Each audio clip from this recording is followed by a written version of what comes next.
Elisa? Oi, presente. Elisa, os tecidos dos contos maravilhosos, hein? Qual a parte do planeta hoje? Hoje a gente vai viajar um pouquinho mais, né? Vamos tentar adivinhar. É um lugar que hoje é verão. Será que alguém quer me acompanhar até lá? Pegar um verão? Só que é um verão na Suécia. Acho que está mais frio que aqui. O verão de lá não é exatamente o que a gente espera. Acho que com uma temperatura de 12 graus o pessoal sai assim para sentar ao ar livre, tomar um vinho branco gelado na calçada, né, com essa temperatura que a gente está aqui agora. Então, apesar de ser verão nesse momento lá, provavelmente está bem frio. E a nossa história, continuando aí nas tramas e urdiduras dos contos e dos tecidos, a gente vai falar um pouquinho sobre o linho. Acho que todo mundo aqui já viu uma peça de linho, né? Ninguém tem muita dúvida do tipo de tecido que seja. Mas eu confesso que, conversando com a Ilza e com a Dair na semana passada, eu estava me preparando ainda para ver, aí eu falei, acho que linho deve ser assim, da árvore do algodão. Deve ser a mesma coisa, né? Pega o algodão e decide que tecido que vai fazer. Aí você falou, não, acho que é outra planta. E o Odair, claro, né, já surgiu na mesma hora com uma Barça, né, um dicionário, né, enciclopédia, enfim, um Google que a gente usava há bastante tempo atrás. E aí a gente viu, realmente, são duas plantas completamente diferentes. E o linho é uma planta que chega até mais ou menos 90 centímetros de altura e ele não é cortado, a planta não é cortada para fazer o tecido, ela é arrancada. E é muito antigo, então tem relatos, os judeus, os gregos, os sacerdotes, né, eles usavam o linho como sinônimo de pureza. E tem restos de tecido de linho datados de mais de 5.000 anos. Os romanos pegaram o linho da Ásia e levaram para a Europa. E aí ele começou a ser plantado, hoje tem linho no mundo inteiro. E na Europa ele foi muito difundido, na Idade Média era a maior tecelagem que existia, né? Todo mundo trabalhava com linho. E na Inglaterra, o rei Henrique VIII, ele percebeu que a forma de se utilizar o linho, de se fabricar, poluía muitos rios, porque ele era colhido, depois tem que ser lavado, e era lavado constantemente em água corrente, em riachos, córregos. E naquela época já o Henrique VIII falou nada disso, né? Não tem sustentabilidade, não é ecologicamente correto, e decidiu acabar com esse negócio de ficar lavando a fibra do linho em água corrente, né? E ele tinha poder para isso, não era assim uma sanção simples, uma multazinha ou uma advertência. Cortava a cabeça logo, já mandava logo para a guilhotina quem não obedecesse. Então a gente tem vários relatos, né, sobre a utilização do linho. E para onde a gente vai agora, lá para a Escandinávia, para aqueles países bem frios, eles têm várias superstições também com relação ao linho. Se a gente sonhar com a planta, né, com a plantação, boa sorte, numa boa, super legal. Agora, se sonhar que está firando linho, eles já acham que não é um sinal tão bom assim. E a deusa que protegia o linho, ela visitava as casas, ela verificava as condições dos teares e ela sempre punia as fiandeiras preguiçosas e dava boa sorte para aquelas pessoas dedicadas que trabalhavam bastante, né? Ela não gostava muito de gente preguiçosa.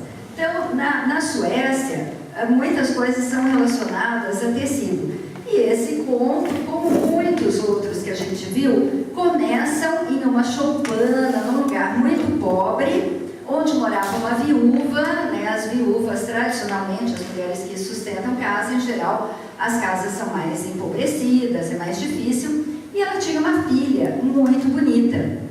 Essa viúva fiava o dia inteiro, ela trabalhava muito. A filha, não que ela fosse preguiçosa, ela era uma moça linda, cheia de vitalidade, mas ela gostava mais de fazer as coisas ao ar livre. Ela cuidava do jardim e trabalhava bastante, mas fora de casa. E isso deixava a mãe desesperada.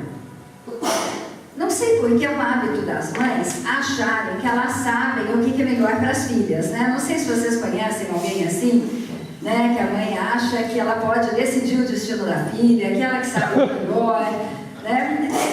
Não sei, é raro isso? Essa mãe era assim, né? Por acaso essa mãe era assim. E ela, apesar de ser muito pobre e viúva, ela achava que a filha tinha que ser igual a ela, né? Que tinha que gostar de fiar. E claro, a maior preocupação dela era como que uma mocinha que não gosta de fiar vai arrumar um marido, claro, né? Com quem que as mães se preocupam, né? Com quem que a filha vai casar. E ela ficava desesperada a ponto de um dia sair correndo atrás da filha, chicotear a filha, porque a filha tinha cuidado da horta, do jardim, tinha feito as coisas lá fora. E naquele momento, por sorte ou por azar, a gente nunca sabe, né? Na vida da gente também, a rainha estava passando, ouviu aqueles gritos, não entendeu nada, foi ver o que estava acontecendo naquela casa. E a mulher, para se sair daquela situação, né, da rainha lá, a filha de olho inchado, ela com o chicote na mão, ela falou para a rainha: sabe o que é? A minha filha adora fiar. E ela não quer fazer outra coisa, ela não quer sair do tear. E aqui a gente é muito pobre, a gente não tem dinheiro para ficar comprando tanto fio assim. E eu não sei o que fazer com ela. Aí a rainha falou: eu sei, então eu vou levar para o meu palácio. E lá ela vai ter todos os fios que ela precisar, ela vai ser muito feliz. A mãe deixou a filha embora com o coração partido, falou: e agora? O que eu fiz, né? Às vezes as mães enfiam os pés pelas mãos também, e depois não sabem como corrigir a situação. E a menina foi. Chegou naquele palácio maravilhoso e foi levada pela rainha para um aposento onde tinha, adivinha o quê? Muitos fios, né? Prontinhos lá do teto, do chão até o teto, aquele monte de fio e uma roca, né? Um fuso para afiar todos aqueles fios.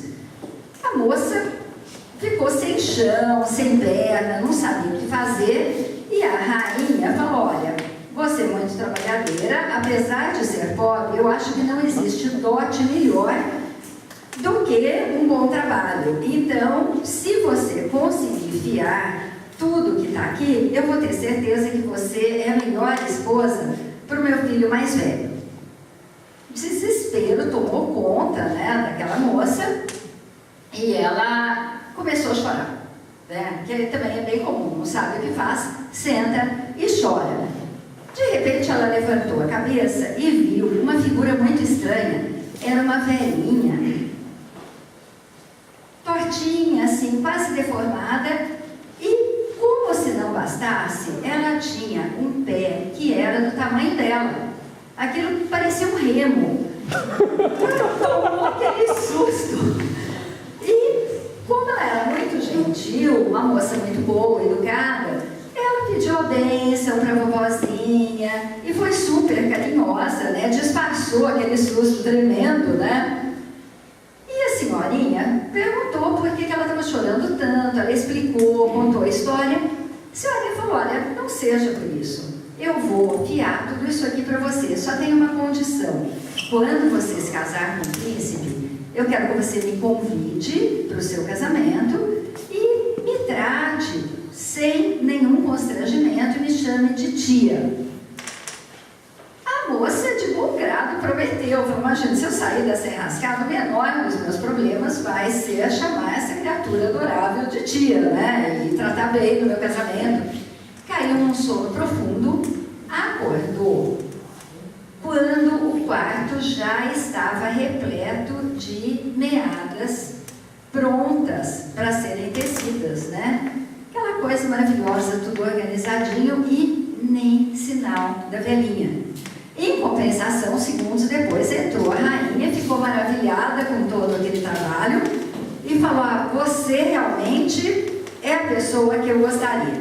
Mas, vamos lá, já que você conseguiu fiar todo esse fio, se saiu tão bem assim com o fuso, vamos ver como é que você se sai com as lançadeiras. Vamos tecer isso aqui. Aí, o fuso deu lugar a um tear. A moça olhou, ela não sabia nem por onde começar a traçar as urdiduras para tecer aquele linho todo. E ficou mais desesperada do que já tinha estado na noite anterior. Só que a história foi muito parecida. Uma outra senhorinha, não com aquele pé enorme, mas era uma corcunda que parecia que ela era duas, né? Completamente curvada. Você está gostando, né, Rogério? Aí aquela senhora também, ela tratou bem, foi tudo muito parecido, o mesmo pedido, a mesma promessa de que todo aquele fio estaria tecido no dia seguinte, mas também que ela fosse convidada para o casamento e fosse tratada como tia.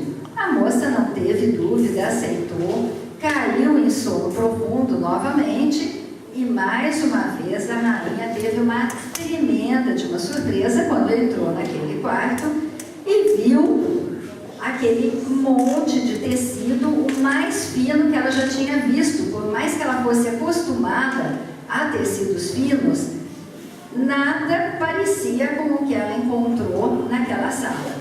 E o último pedido que ela fez então para a moça antes do casamento é que, como presente para o príncipe, ela fizesse uma camisa, afinal de contas, que ele já tinha fiado e tecido, ia saber fazer muito bem uma camisa para o príncipe, para o filho da rainha.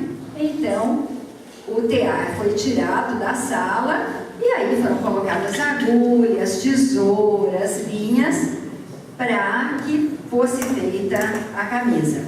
Não vai surpreender ninguém aqui se eu contar que de novo a moça ficou apavorada, porque ela já tinha visto camisa, ela sabia o que era, mas daí a costurar uma é outra história.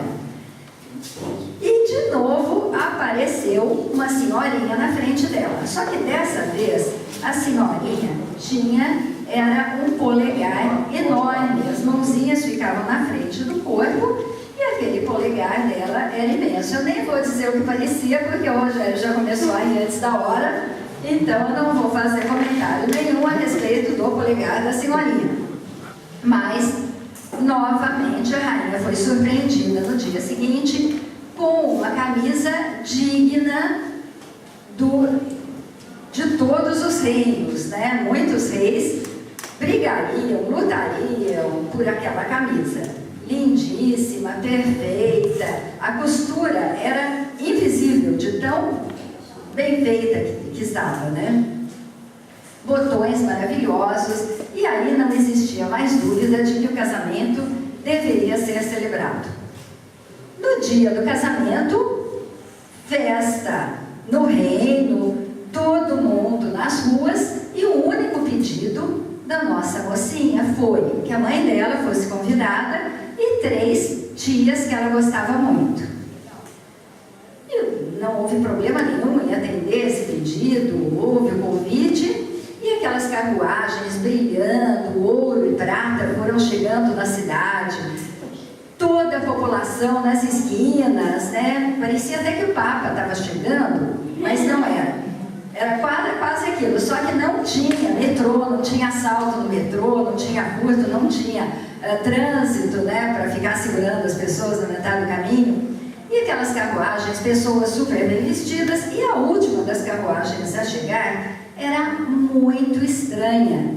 Parecia uma abóbora. Alguém já ouviu uma história que tinha uma carruagem de abóbora puxada por ratinhos brancos?